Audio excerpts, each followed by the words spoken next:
que un impuesto real básicamente recae sobre la cosa que es objeto de un gravamen.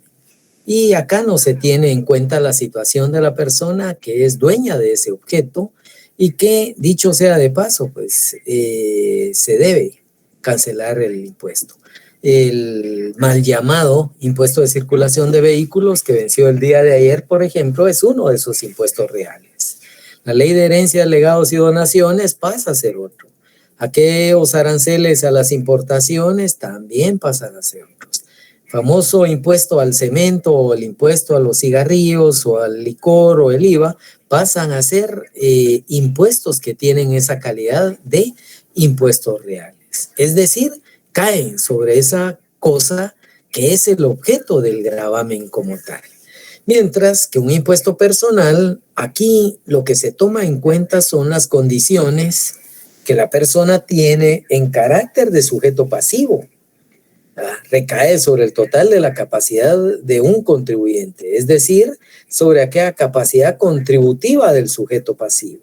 Y desde ahí que como ejemplo podemos tener el impuesto sobre la renta, el famoso impuesto IUSI o lo que hoy en día conocemos como impuesto de solidaridad. Mencionamos que esos impuestos tienen ventajas, tienen desventajas, señalábamos algunas ventajas, también desventajas de ese tipo de impuesto directo. De igual forma, abordamos los impuestos indirectos que al final tienen un gravamen a la riqueza, no por la existencia en sí.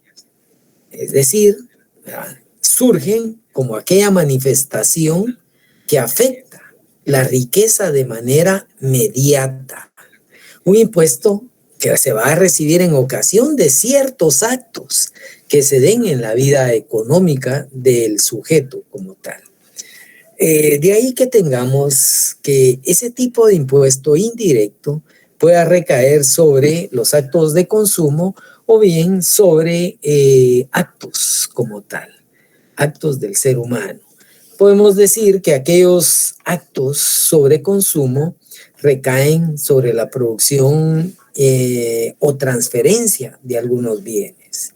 Y es de ahí de donde se encuentra que el gravamen se establece por la realización de la última fase del proceso económico. Por ejemplo, aquellos impuestos derivados del petróleo o el mismo impuesto al valor agregado. ¿Ya? Y menciono el impuesto al valor agregado porque, si bien es cierto, se señalaba en aquellos impuestos reales, tomen en consideración que cuando este impuesto juega el rol de un impuesto indirecto, puse como ejemplo a alguien que produce algodón, lo vende y cobra IVA. El que lo compra automáticamente va a comprar ese algodón para producir hilo. Ya de ahí, a la hora de vender el hilo, cobra IVA. El que compra el hilo para producir telas a la grande, vengo todo atrancado hoy, paga IVA. El que compra las telas para producir prendas de vestir, paga y cobra IVA. Y el que consume finalmente es ese impuesto real, ¿ya? Y cuando digo impuesto real me refiero a ese impuesto directo.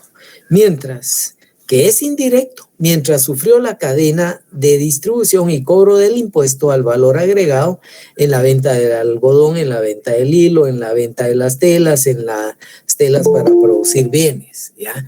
En esa cadena, óigase bien, en esa cadena de compra-venta es que se da este impuesto indirecto sobre el consumo como tal. Es decir, que no llegan a alcanzar en algún momento un consumo directo, sino que es un consumo indirecto. Aquí con excepción hasta el momento en que aquel que compró la tela y entró a producir prendas de vestir, las vende para el consumo final. Ahí sería un impuesto directo. Pero mientras tanto, sufrió el efecto de un impuesto indirecto como tal. En el caso de los impuestos a las bebidas alcohólicas, bueno, es también un impuesto indirecto. Ese impuesto no lo va a pagar el que compró los productos para la distribución y venta, ¿ya? Del consumo final. los utilizó como intermediarios, pagó IVA, pero va a cobrar IVA y es ahí donde se convierte en un impuesto indirecto, que está siendo trasladado al consumidor final, ¿ya? Lo mismo pasa con los cigarrillos. De esa cuenta podemos encontrar que analizábamos ese jueves pasado acerca de esos impuestos sobre el consumo. Pero también hay impuestos sobre actos. El acto recae sobre una operación, que si bien es cierto puede ser parte de un proceso económico, ¿ya? Pero que en algún momento pues es relativo a un acto condicionado. La misma ley en este caso del impuesto sobre la renta genera una división, pero los actos condicionados también están establecidos dentro de nuestro código tributario. El acaecimiento, por ejemplo, del hecho generador, ya cuando en algún momento recae, óigase bien, recae sobre un presupuesto legal. ¿Ya? Todos son actos legales, porque todos están dentro de una actividad de lícito comercio, pero los actos legales o presupuestos legales quedan condicionados a un acto jurídico. Desde el momento en que alguien celebra una compraventa, es decir, la celebración para que se cumpla una compraventa de un contrato, este está condicionado, ¿verdad? Sí y solo sí a que el efecto sea resolutorio, es decir, que el otro entregue el bien, que el otro asuma la calidad de poseedor o propietario del bien de una manera legítima, de una manera legal, con consentimiento de las partes. ¿Qué pasa cuando alguien genera una compraventa de una propiedad? Ahí se genera el impuesto, pero ese impuesto se convierte en un impuesto indirecto cuando recae sobre el acto hasta que aquel materialice formalmente la compraventa. Hasta en ese momento surge la obligación de pagar el impuesto al valor agregado. Es decir, está condicionado por la ley. ¿Qué pasa si ustedes compran un vehículo usado? Bueno, al comprar el vehículo usado tendrán que pagar determinada cantidad de impuestos, pero ese impuesto va a estar condicionado hasta en el momento en que ustedes reciben el vehículo e inscriben el vehículo en el registro de vehículos de la Superintendencia de Administración Tributaria. Ese es un acto que está condicionado ya prácticamente a que la ley lo admita. Si el vehículo en algún momento no fuese aceptado para su inscripción, no existe la obligación de pagar el impuesto, porque aún no tienen ustedes la posesión legítima de la propiedad. Lo mismo sucede con esos bienes inmuebles que pasan a ser objeto de registro en el momento en que realmente surge la inscripción para que sean de ustedes. Ahí se tendría que pagar el impuesto. Claro, hoy en día se ha utilizado una metodología de cobro anticipado. ¿Qué pasa si ustedes pretenden registrar un inmueble, ya pagaron el IVA y en su momento ese inmueble no lo logran inscribir realmente a su nombre? Pues tendrían que venir y revocar ese negocio jurídico y por lo tanto pedir la devolución del pago de IVA. ¿Ya? ¿Por qué? Porque ahí el impuesto básicamente no se materializó. Por eso es que los impuestos indirectos al final gravan la riqueza, pero no por su existencia en sí, sino por una manifestación de riqueza de manera mediata. Este impuesto se va a percibir por parte de la administración, ¿ya?, hasta en el momento en que surjan las operaciones reales de posesión. Bien, aparte de venir platicando acerca de este tipo de impuestos directos e indirectos, mencionábamos algunas ventajas, desventajas de ese tipo de impuestos y luego aterrizábamos en lo que es una tasa. Mencionamos que la tasa pasa a constituirse en aquel ingreso monetario que es recibido por el Estado o por el ente público acreedor de esa contribución y que esperan beneficiarse de una manera directa, ¿ya?, por algún servicio o por la obtención de algún bien. Tomen en cuenta que la tasa al final es una exacción pagadera por un particular que usa y se beneficia especialmente de un servicio o de una cosa pública, ¿ya? De ahí que surja, por ejemplo, en algún momento, pues el pago de una licencia, el pago de un documento personal de identificación, el pago, por ejemplo, de la obtención de un pasaporte, el pago de una licencia de portación de armas, por ejemplo, ¿ya? De ahí podemos ir comprendiendo que existe una contraprestación por cualquiera de los órganos de Estado.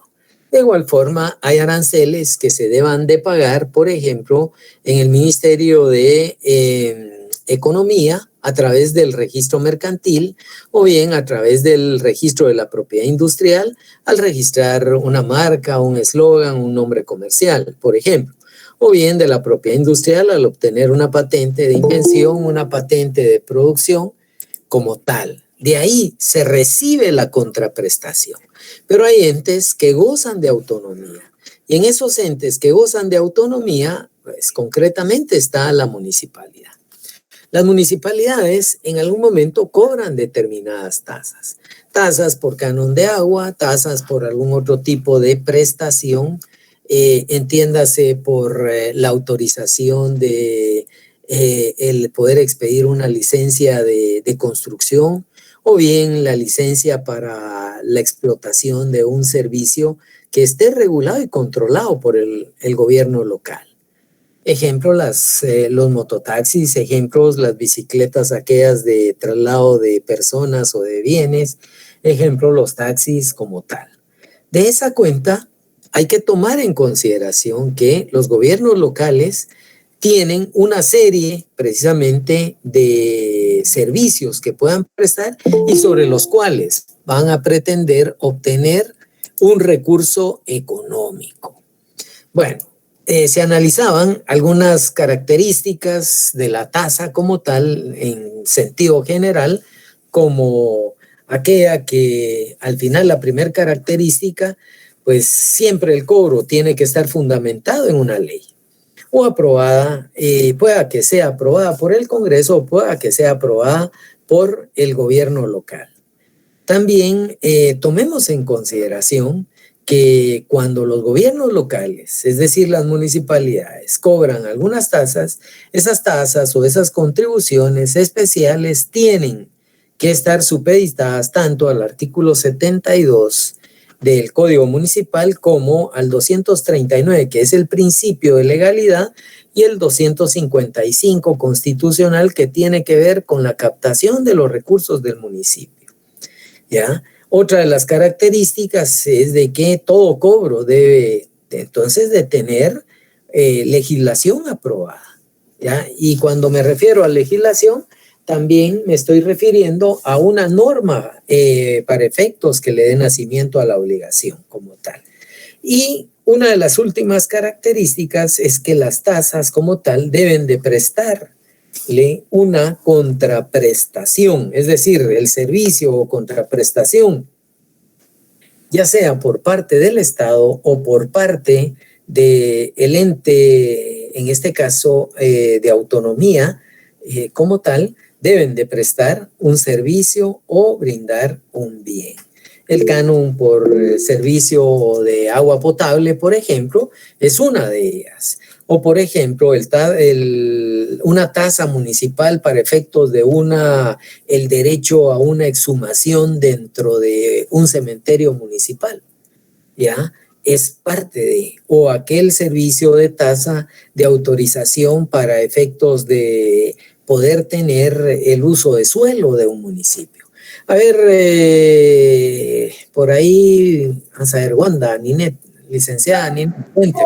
Buenas noches, buenas tardes, licenciado, con una consultita. ¿Los artículos que usted está mencionando los va a pasar en algún momento en algún listado o algo así compartido?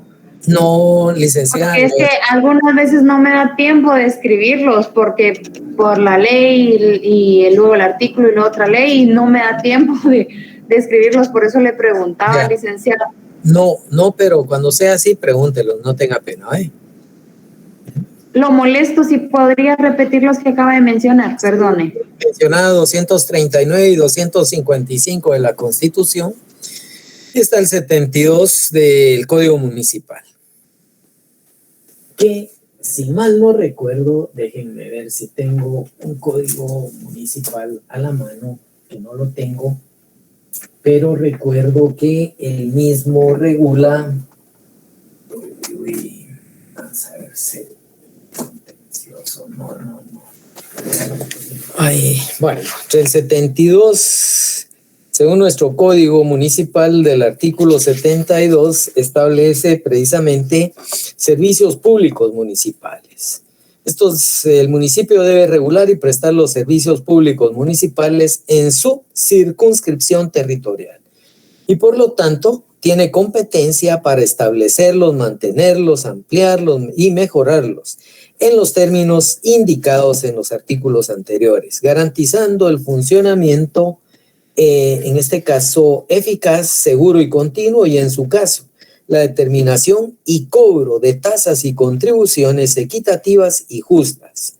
Las tasas y contribuciones deberán ser fijadas atendiendo a los costos de operación, mantenimiento y mejoramiento de calidad de cobertura y servicio. Bueno, eso es lo que regula el artículo 72 del Código Municipal, que es el decreto 12-2002 y sus reformas. ¿Estamos ahí, licenciada? Sí, licenciado, muy amable, gracias. Bueno, no tengan pena, para todos. Si en algún momento necesitan algún artículo, con gusto. Si lo he mencionado, pues a veces también la emoción me gana y me corro un número o me bajo un número, imagínense. Pero bueno, hay que tomar en consideración entonces que las tasas como tal, así como tienen esas características, también van a tener elementos. Uno de los elementos es el elemento material. ¿Por qué? Porque al final es un ingreso monetario que va a percibir tanto el Estado como cualquiera de los gobiernos locales. Y recuérdense que el decreto 17-2002, ley monetaria, establece en su artículo primero que el quetzal se abreviará y se reconocerá. Primero, se reconocerá como moneda de curso legal. Segundo, que puede abreviarse con una Q mayúscula, por un lado. Y por otro, no exactamente, creo que está entre el artículo 5 o 6 de ese decreto 17-2002, ley monetaria, en donde se establece que se debe de utilizar como medio de cuenta y pago moneda de curso legal. De ahí que ese primer elemento es lo pecuniario, lo económico, lo material como tal. Un segundo elemento es de que la tasa siempre va a ser percibida por el Estado. Y cuando digo Estado, también incluyo a las entidades autónomas o semiautónomas como tal. ¿Ya? Por otro lado, otro elemento es de que la tasa siempre tendrá que ser cancelada por aquel sujeto que recibe la contraprestación. Entonces, hay un elemento personal que tiene que ver con el sujeto obligado al pago de la obligación y con aquel sujeto activo que se reconoce como el ente acreedor de un tributo, siendo el Estado o cualquiera de las entidades, en este caso, acreedoras de un tributo. Y por otro lado, que debe de ser pagado con moneda de curso legal. Bueno, Esto es en función de aquellos elementos. Mencioné que en algún momento también podemos encontrar que hay tasas fijas, que podemos encontrar tasas variables. Una tasa fija nunca va a variar en función, óigase bien, del servicio, ya sea administrativo, que se esté obteniendo. Un ejemplo, si ustedes en algún momento requieren de la solicitud de la reposición de un documento personal de identificación, un DPI, pues tendrán que pagar prácticamente su cuota. Si mal no recuerdo, creo que son 100 quetzales, me corrigen, antes eran 75. Recuerdo que se subió a 100 quetzales. Me disculpan si les estoy confundiendo con la cuantía. Solo recuerdo que hubo una modificación. Si en algún momento alguien necesita, ejemplo, el poder inscribir a, ¿qué sería? Pues, gracias, licenciado Mota, 100 quetzales, dice. Si en algún momento ustedes necesitarán inscribir, ejemplo, una patente de empresa, pues tendrán que ingresar, de acuerdo al arancel del registro mercantil, el expediente, pagar sus 125 quetzales y por obligación adjuntarle, adherirle, sería en este caso, 2 timbres de 25 quetzales, porque no hay básicamente timbres, no hay especies fiscales con un valor de 50 quetzales, sino que únicamente con valor de 25 quetzales. Y todas las patentes de empresa llevan 50 quetzales de tributo como tal. Entonces, así podríamos entender que hay una tasa fija. Vayan ustedes a sacar un DPI aquí, donde sea, el valor siempre será el mismo. Vayan a tratar de obtener la reposición de una certificación de nacimiento, ¿ya? En este caso, pues pagan sus 15 quetzales aquí donde fuera. Vayan ustedes en algún momento a pretender obtener una certificación de defunción, por ejemplo. Tendrán que pagar sus 30 quetzales aquí donde sea. O, por ejemplo, si quieren obtener una certificación de divorcio como tal, ¿ya? Automáticamente pues van a encontrar con que hay que pagar 50 quetzales. Es decir, hay un arancel. Lo mismo hay arancel muchas veces para la obtención de registros sanitarios para productos alimenticios que deban de pagarse en la unidad de ambiente de manejo de alimentos como tal y bebidas.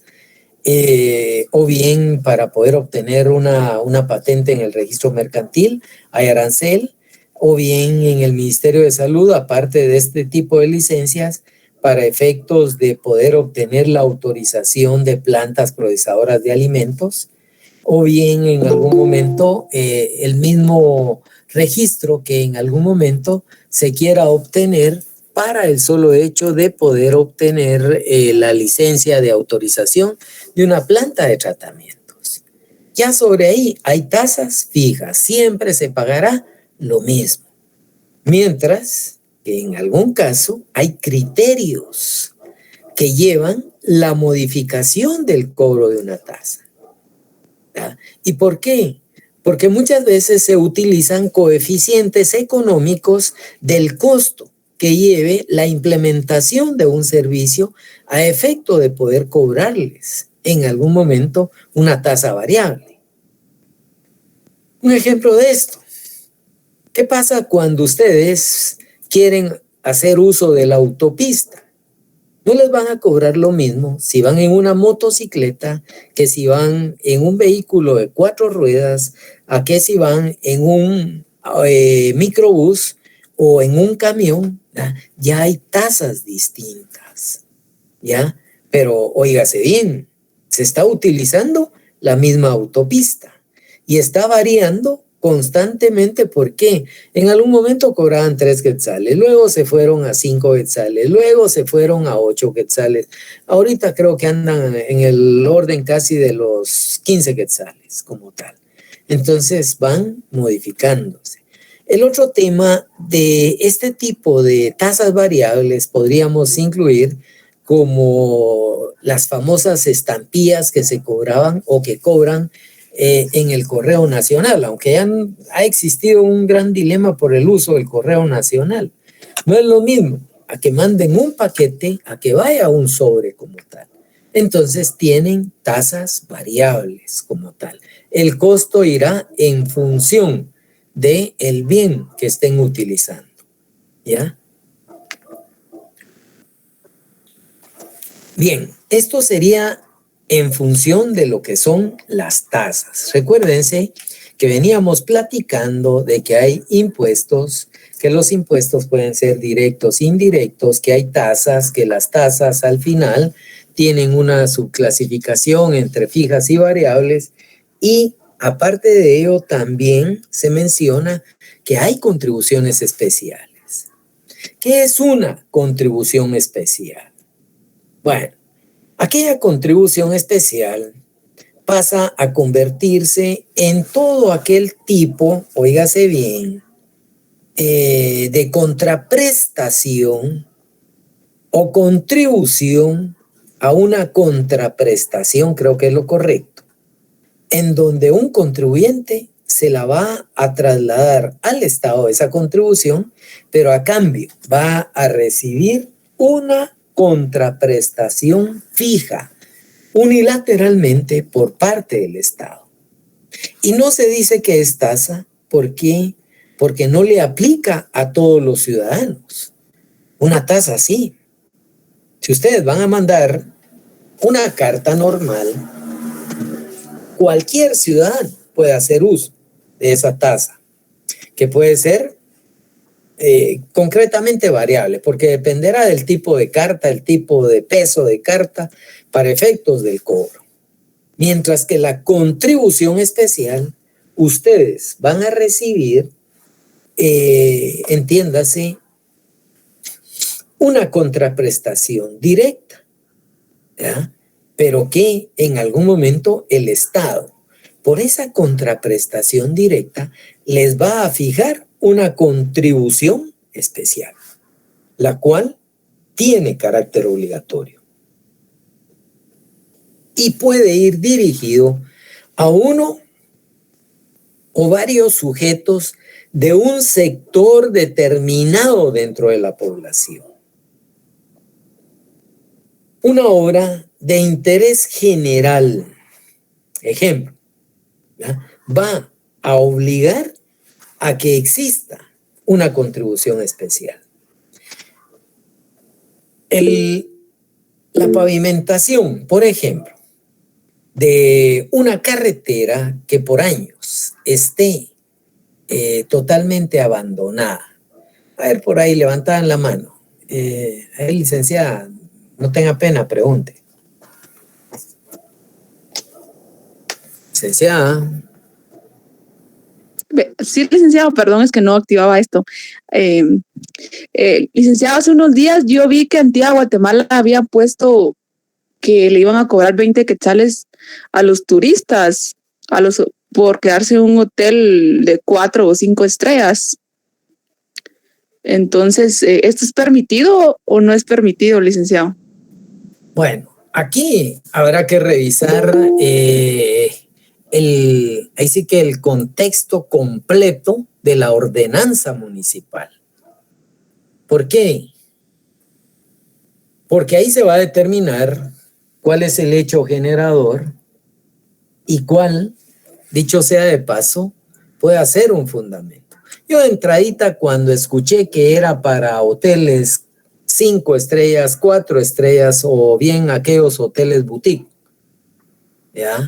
ya desde ahí no hay un principio de igualdad, ¿ya? Porque en la Antigua Guatemala hay desde cuachitriles de paso hasta 5 estrellas.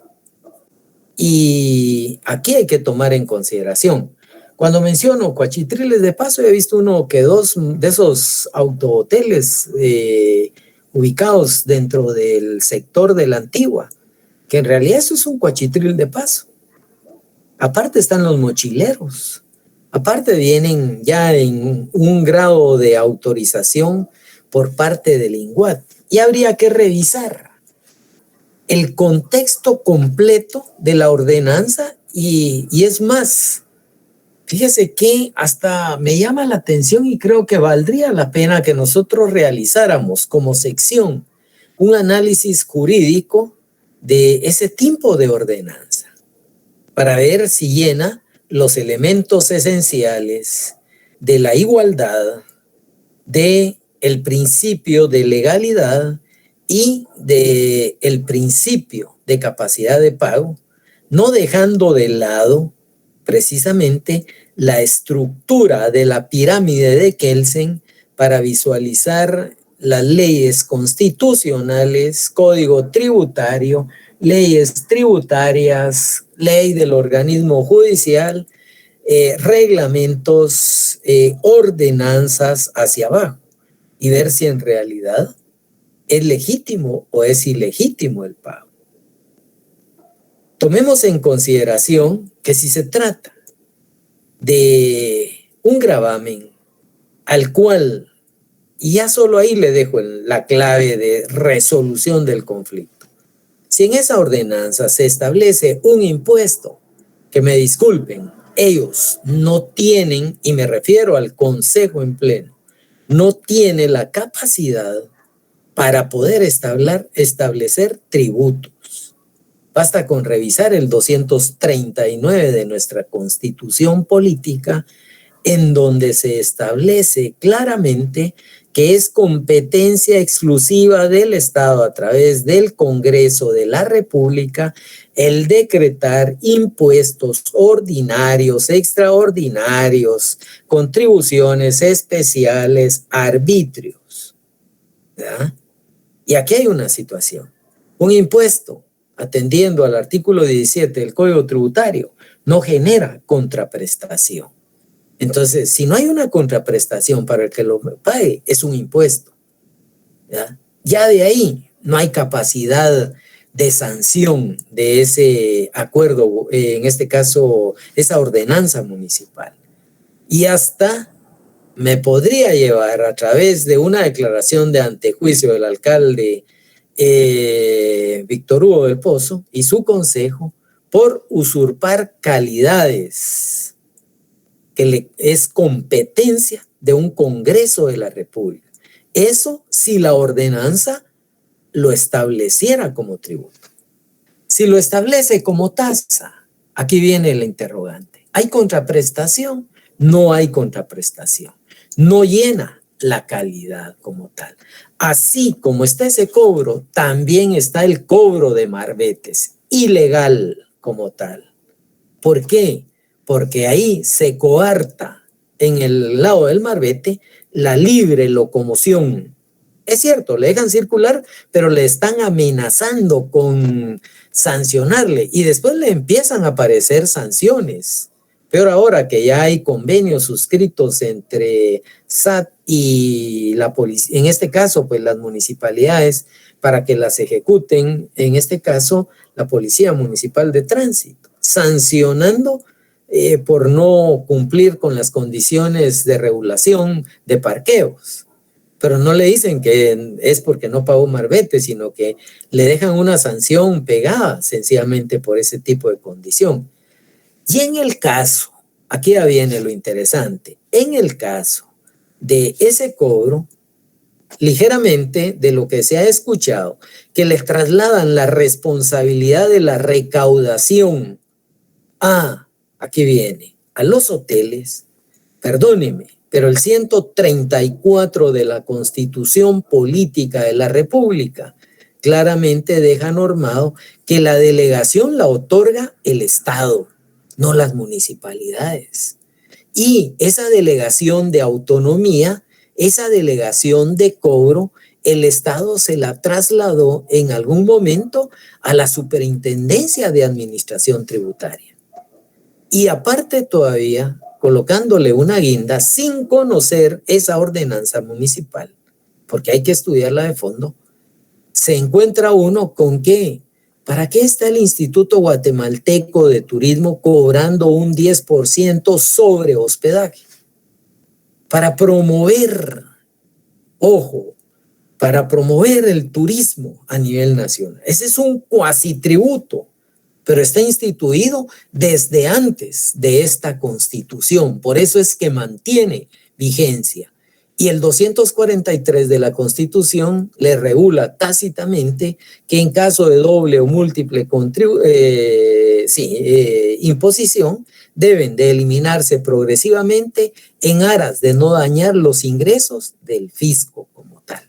Entonces, hay una serie de elementos que tienen que estructurarse y analizarse para saber si es legítimo o no el cobro que regula dicha ordenanza. Espero haberle aclarado ahí en algo. Sí, gracias, licenciado. A ver, licenciada Verónica, cuénteme. Licenciado, buenas noches. Lick, a mí me entra una duda, o sea, en cuestión de cobros, por ejemplo, el cobro de puerta que las municipalidades han colocado, han hecho, ¿verdad? Que las personas paguen este tipo, no sé si es tasa o cómo lo manejan ellos, ¿verdad? Si eso sí está autorizado. Tengo entendido que no todas las municipalidades lo realizan, ¿verdad? El derecho de puerta, pero no sé si eso sí está legalmente regulado.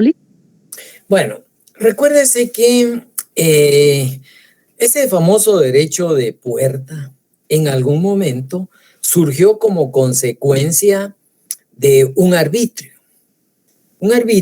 que en su momento quedó establecido con la finalidad de que los gobiernos locales, es decir, las municipalidades, fueran en algún momento agenciándose de recursos.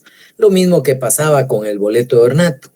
Sin embargo, ese derecho de puerta tenía un destino directo. Y el destino directo del derecho de cobro de puerta era para efectos del mantenimiento de las distintas aceras de los municipios. Pero en muchos lugares no existía como tal, ¿ya? De esa cuenta ha existido, mejor dicho, el planteamiento de algunas acciones de amparo con la finalidad de poder establecer si en realidad pues existe o no ese tipo de cobro. Y de ahí que pues también recuerdo que estaba dentro de una normativa que al final era más gubernamental que decreto en aquel entonces, en donde se instituyó y desde ahí pasan a ser declarados precisamente como derecho de puerta,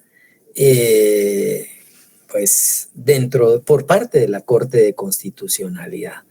Al igual viene surgiendo, entonces aquí viene la contraparte. Cuando la Corte de Constitucionalidad, allá por el 2013, empieza a declarar de ilegítimo ese tipo de cobro, pues los municipios, en aras de no salir afectados, empiezan a tasar precisamente ese tipo de cobro a través de el famoso plan, no solo, plan de ordenamiento y regulación de uso de suelos y otros solo de uso de suelo, como derecho de paso de servidumbre como tal. Y es ahí donde se le establece que los negocios que tengan deban de pagar algún tipo de tasa por derecho, en este caso, pues, de paso de servidumbre, aun y cuando sabemos que la Corte de Constitucionalidad directamente como derecho de puerta abierta lo declara inconstitucional. Y al declararlo inconstitucional, pues definitivamente el pago se pone cuesta arriba, o mejor dicho, el cobro por parte de los municipios se pone cuesta arriba. Y es ahí donde empiezan a buscar otro tipo de figuras contributivas como tal. El boleto de ornato, exigencia muchas veces, como arbitrio también municipal, al final empezó a tener una serie de inconvenientes para efectos de ese tipo de pago. De esa cuenta, entonces, el boleto no se, óigase bien, no se declara inconstitucional, cosa que sí se da con el derecho de puerta abierta. ¿Por qué? Porque ese bien que está siendo grabado con un arbitrio ya tiene un impuesto único sobre inmuebles. Y ahí hay doble aporte como tal. Y bajo esa figura es que se declara inconstitucional. Ahora bien, en el caso del boleto como arbitrio, no se declara inconstitucional. Lo que se declara inconstitucional es, en principio, el abuso que se da, que cada municipio quiera exigir que el boleto sea comprado en su municipio para una gestión en ese municipio. Entiéndase que si usted quiere realizar un negocio o cualquier tipo de trámite por un negocio o algo en Antigua, tiene que tener boleto de ornato de la Antigua. Si pasa a Jocotenango, de Jocotenango. Si pasara a Ciudad Vieja, de Ciudad Vieja. A San Antonio, de San Antonio. Y así sucesivamente. Va a Misco, tiene que tener su boleto de ornato de Misco. Va a la ciudad capital, de la ciudad capital. Ese tipo de mala interpretación en ese arbitrio es lo que genera la no exigencia del lugar donde va a realizar, sino que el reconocimiento que le sirve a nivel nacional y que no es obligatorio, porque es ahí donde debilitan. No es obligatorio para una gestión, en este caso, presentar el boleto de ornato, ¿ya? Entonces, de ahí se desprende, le platico esto porque algo muy similar se daba con ese tema de derecho de puerta abierta, el atropello de querer cobrar grandes cantidades cuando se estaba pagando un impuesto de solidaridad. Entonces, al final, algunas más vivas en un reordenamiento de planificación pretenden implementar el uso de suelos y de ahí que pretendan dejar establecido que las puertas abiertas deban de contribuir siempre que se trate de, entiéndase, de un negocio como tal. Espero haberle aclarado ahí, licenciada Verónica. Sí, licenciado, muchas gracias. Está bien. Bueno, teníamos entonces que la contribución especial, en última instancia, pues es una figura contributiva, ¿ya? Recordemos que la contribución especial también está normada en la Constitución. Ese artículo 239 que veníamos platicando acerca del principio de legalidad nos lleva a que pues el Congreso de la República es el único a quien le corresponde decretar con exclusividad impuestos ordinarios, extraordinarios, aquí arbitrios, contribuciones especiales. Bueno, venimos con las contribuciones especiales, ¿ya? Ahí, precisamente, ese pago que al final es unilateralmente de carácter obligatorio como tal, y aparte de ser obligatorio, genera una contraprestación que el Estado, aquí viene lo interesante, fija unilateralmente. De ahí que si alguien tiene un camino vecinal y en algún momento aparece un municipio, aparece o el Estado, miren, les vamos a pavimentar, tienen que pagar tanto de contribución especial, pues saben todos que esas propiedades van a adquirir mejor plusvalía. Y al obtener plusvalía, el incremento de las propiedades, ¿ya?, se elevan y desde el momento en que se elevan hay un interés general que beneficia de forma específica a cada uno de los propietarios de esos terrenos. Y de ahí entonces que se pueda venir y manifestar el Estado a través de ese beneficio de mejoramiento, pero también la obligación que contribuyan en una parte del costo de esa obra. De esa cuenta, la contribución especial, entonces, como prestación que los particulares van a pagar obligatoriamente al Estado, y cuando me refiero al Estado puede también ser un gobierno local, esa contribución va a los gastos que ocasionó la realización de una obra que va en servicio de interés general y que va a beneficiar de forma específica a ese grupo. Pero la contribución se tasa en porcentaje a pagar o en monto a pagar, pero al mismo tiempo se tasa la temporalidad del tributo. Es decir, que no es una contribución que al final es un tributo. La diferencia es que eso, ¿por qué? Porque es obligatorio, por eso le digo tributo. Que indirectamente salgan beneficiados, teniendo más plusvalía, eso es algo subjetivo, pero que está afuera de la propiedad de ellos y es lo que le da más plusvalía a la propiedad. Entonces, ese tipo de pago como tal tiene una temporalidad y después de esa temporalidad no tienen que volver a pagar. Mientras que en una tasa, cada vez que ustedes quieran hacer uso de la autopista, de una licencia, de un arancel o un registro, etcétera, deben de pagar.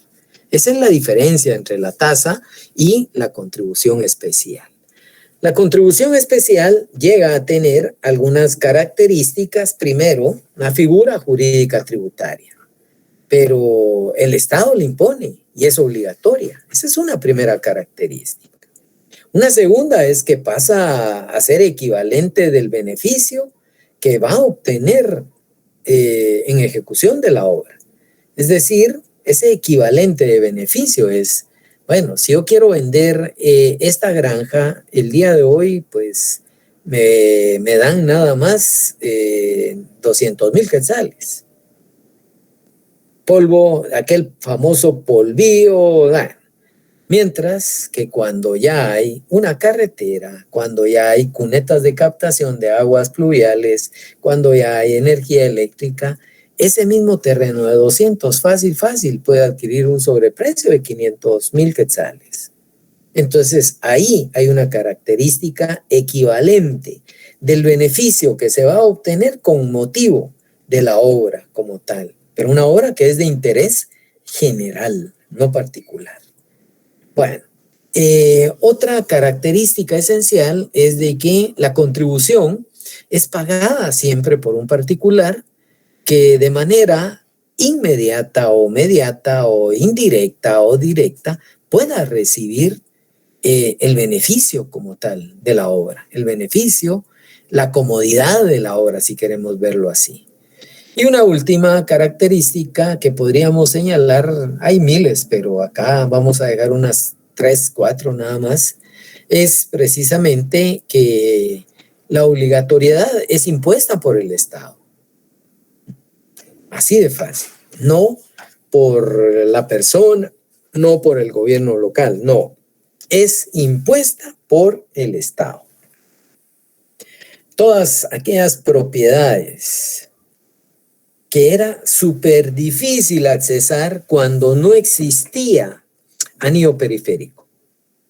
Después del anillo periférico, todas las propiedades inmediatas que pudieran existir en cierto rango adquieren un beneficio, una forma de poder salir de una manera más inmediata, la comodidad de las carreteras. Entonces, en algún momento tuvieron que pagar X monto por mejora, ¿verdad? Y muchas veces pues se analiza metraje, distancia, de donde estén, para poder saber si el beneficio es inmediato o es mediato como tal. Las contribuciones especiales pueden tener una ligera subclasificación, ¿ya? Y dentro de estas podemos encontrar aquellas que reciben una contribución por mejoras y aquellas que reciben una contribución por seguridad social. Una contribución por mejora, en ese tipo de contribuciones especiales, se da sobre todo cuando en algún momento, por ejemplo, vamos a sufragar parte de una obra que nos va en beneficio común, ¿ya? El asfalto, los viaductos, los puentes que en algún momento se pudieran dar, ¿ya? Pasan a ser parte de, pues obviamente, de un beneficio. Y ese beneficio al final lleva una contribución por mejora. Hay municipios que muchas veces no tienen la capacidad económica y que el gobierno central pueda venir y establecer una capacidad por mejora. Ejemplo, ¿verdad? ¿Cuánto pudo haber contribuido o cuánto pudieron haber contribuido las propiedades en San Lucas, Zacatepeques, con ese ligero paso precisamente o retorno a efecto de poder evitar complicaciones para cruzar cuando uno viene de la ciudad capital hacia, entiéndase, la izquierda, viniendo de la ciudad capital hacia la antigua Guatemala, en esa ruta hacia la izquierda o para poder ingresar a esos centros comerciales. De ahí que el aporte de los centros comerciales pueda ser significativo porque les representa a ellos un desarrollo precisamente importantísimo para efectos de la visita de los clientes o de la clientela a esos centros comerciales. Y ahí hay situados un sinfín de negocios que todos en algún momento pudieron haber contribuido de una forma especial. Esa es una contribución por mejora. Pero hay contribuciones por seguridad social. Y por seguridad social, en algún momento, podríamos decir, la contribución que se le da al Instituto Guatemalteco de Seguridad Social, ¿verdad? Ese tipo de prestaciones que en algún momento reciben los trabajadores, ¿ya?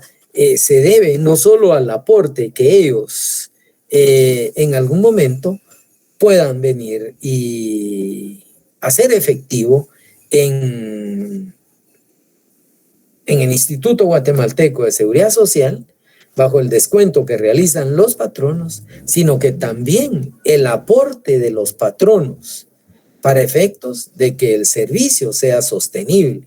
De ahí que el Instituto Guatemalteco de Seguridad Social tenga ingresos por parte de los trabajadores y casi, me atrevo a decirles, que en un 125% más por parte de los trabajadores. Perdón, de los patronos. Los patronos entran con una contribución fácil de alrededor de, pues, me atrevo a decirles, un 13-50%, mientras que los trabajadores pasan con un 4 y fracción por ciento a contribuir. Y eso es lo que hace sostenible la seguridad social como tal. Entonces, esas contribuciones, si bien es cierto, están tasadas. ¿Por qué? Porque el Estado, a través del Congreso, ha generado no solo el interés que tiene por un lado el Estado para darle cumplimiento a la obligación de la seguridad social y que de ahí se desprenda aquel Ministerio de Trabajo y Previsión Social. Y la previsión, al igual que la seguridad, es competencia precisamente del Instituto Guatemalteco de Seguridad Social. Y es ahí donde la Constitución le delega esa función al ICS como tal. El ICS automáticamente va a tener una ley orgánica sancionada por un Congreso. Y por otro lado, pues tendrá ya sus ordenanzas a efecto o sus resoluciones en su junta directiva a efecto de que para que se mantenga esa previsión social, el Estado hizo un aporte al momento de la fundación del Seguro Social.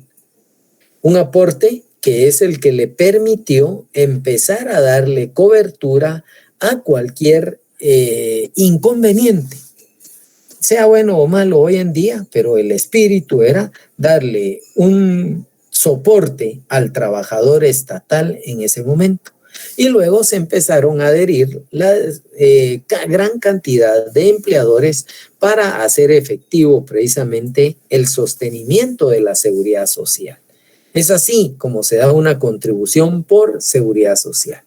Entonces, cuando uno empieza a visualizar la seguridad social, que ya no está en ley, sino que únicamente se reconoce la autonomía del seguro social y desde ahí se desprende ese proceso de contribución, pues nos encontramos entonces con esa cualidad de que tenemos, por un lado, cuasi tributos. El INGUAT cobrando 10% de hospedaje, obligado por ley, ¿verdad? Resolución de... Y por otro lado, esta contribución a la seguridad social, que es también un cuasi tributo. Obligatorios, pero no son tributos. ¿Y por qué no son tributos? ¿Ya? Por la sencilla razón de que todos los impuestos también, atendiendo al presupuesto general de ingresos y egresos de Estado, deben de conformar una sola unidad. Es decir, ese principio de unidad. Y de ahí podemos entonces ya establecer que esa clasificación de contribuciones pues son temporales. Aquí es otra de las características también. Y si son temporales, entonces una mejora es temporal, pero la seguridad social no es temporal, es permanente, mientras exista. Entonces, esa contribución, ¿ya? Por favor, si bien es cierto, es obligatoria, es un cuasi tributo, en última instancia tiene la obligación de pagarse, ¿ya? Y tarde o temprano pues se recibirá prácticamente el beneficio. Podemos diferenciar las tasas de las contribuciones y señalemos unas 3 grandes diferencias. El pago, por ejemplo, de una contribución especial se va a dar por mejora, por mejora, que dicho sea de paso, pues va a tener el inmueble o aquellos bienes de esa mejora, o sea, que reciban el beneficio directo de esa mejora. Esa es una contribución especial. La tasa no tiene este principio de territorialidad. La tasa tiene el principio de un servicio, no precisamente el aspecto territorial. La contribución especial sí tiene ese aspecto de mejora territorial. Una segunda gran diferencia es que una contribución especial, en este caso, se paga una sola vez. La tasa se va a pagar cada vez que se haga uso del servicio como tal. Y una tercera, podríamos señalar que la contribución es obligatoria, mientras que la tasa tiene una voluntariedad. ¿Por qué? Porque si en algún momento ustedes quieren, hacen uso del bien y en caso contrario, no. Si ustedes quieren, utilizan la autopista y si no, se van por la ruta antigua hacia de Amatitlán o Palín hacia lo que es Escuintla como tal. Bueno, esto es parte de ese quehacer de las diferencias entre lo que es una tasa y lo que es una contribución especial. Me detengo y les pregunto si tienen alguna inquietud, alguna duda como tal.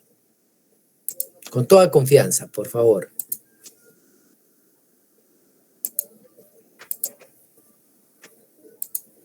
¿No?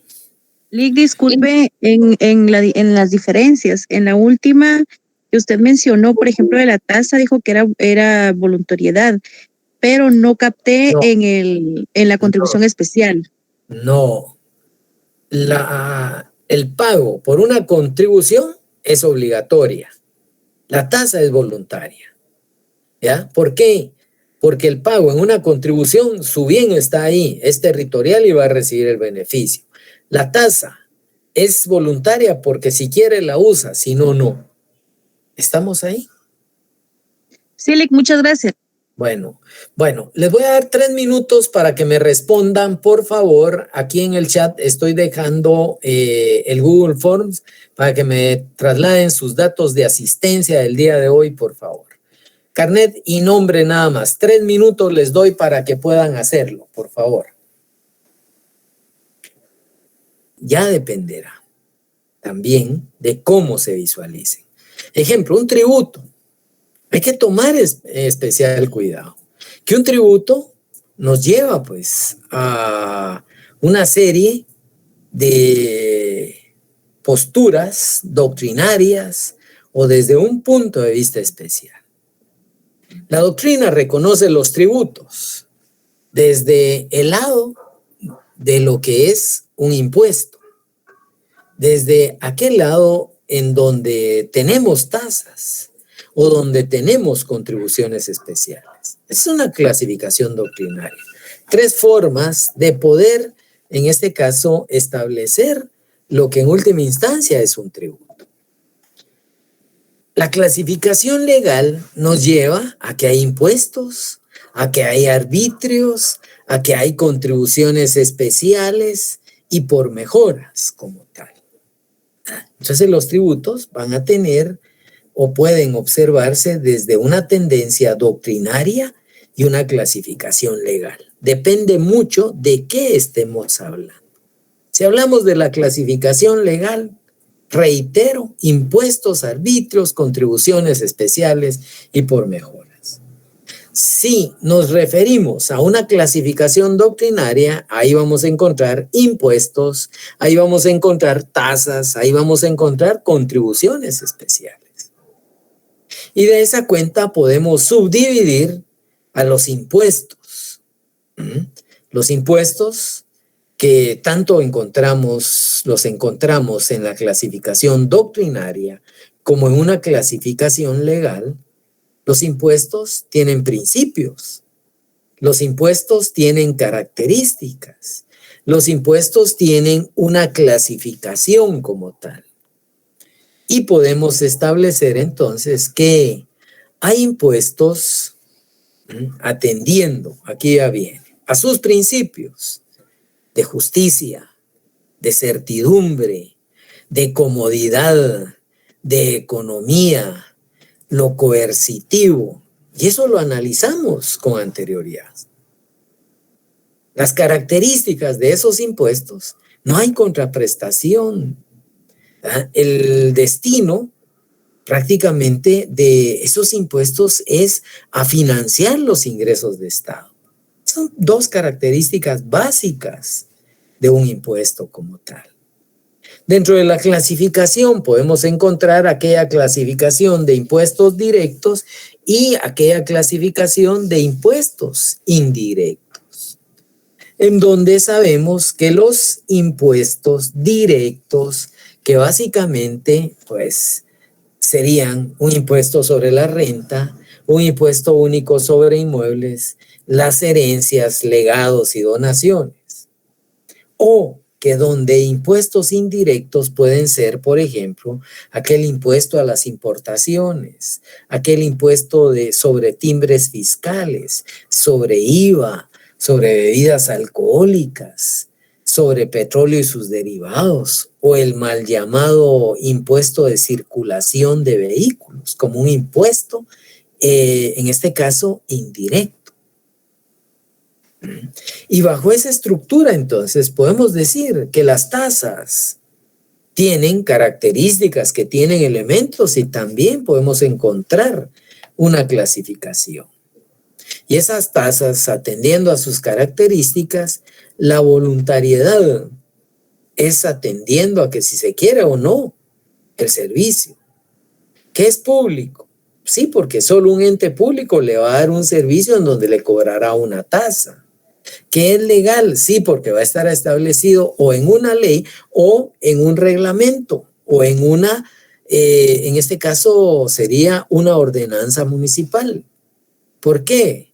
Porque hay leyes, por ejemplo, que determinan el uso de determinadas instituciones. Ejemplo, la ley orgánica del RENAP. Y desde ahí se establecen los reglamentos de cobro a los distintos servicios que presta el RENAVO. Ahí hay una tasa que, si bien es cierto, tiene un fundamento legal.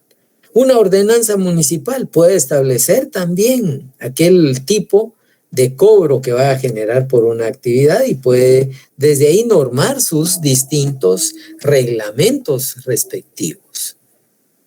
La proporcionalidad o lo equitativo pues dependerá. Todo sigue siendo características de esa tasa.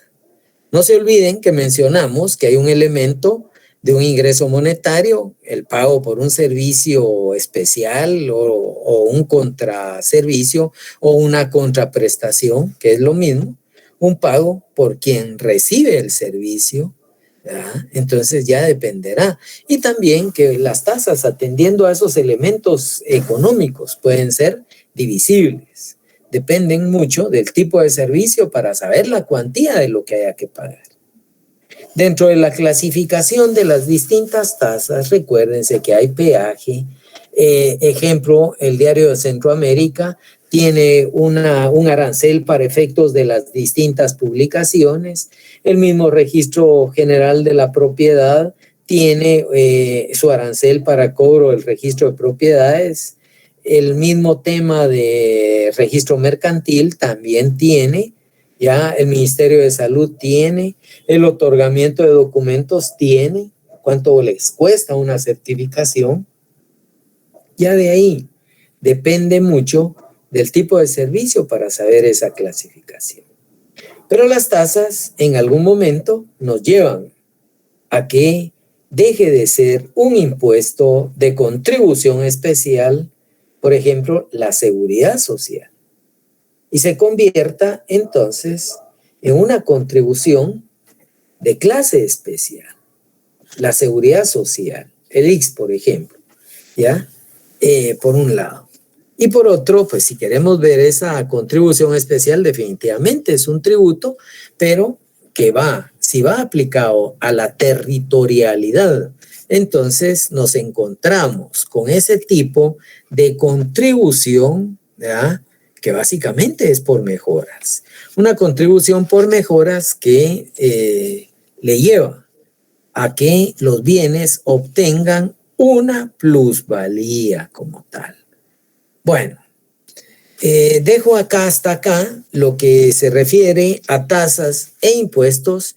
Yo esperaría que el próximo día de clase le podamos entrar a lo que regula nuestro código tributario. Por favor, voy a necesitar que tengan a la mano código tributario para poder desarrollar todo lo relacionado a la relación jurídica tributaria, a esa obligación tributaria de cómo nace lo que otros dicen deuda tributaria, a esa relación entre el sujeto pasivo de la obligación tributaria y el sujeto activo o el ente acreedor de un tributo.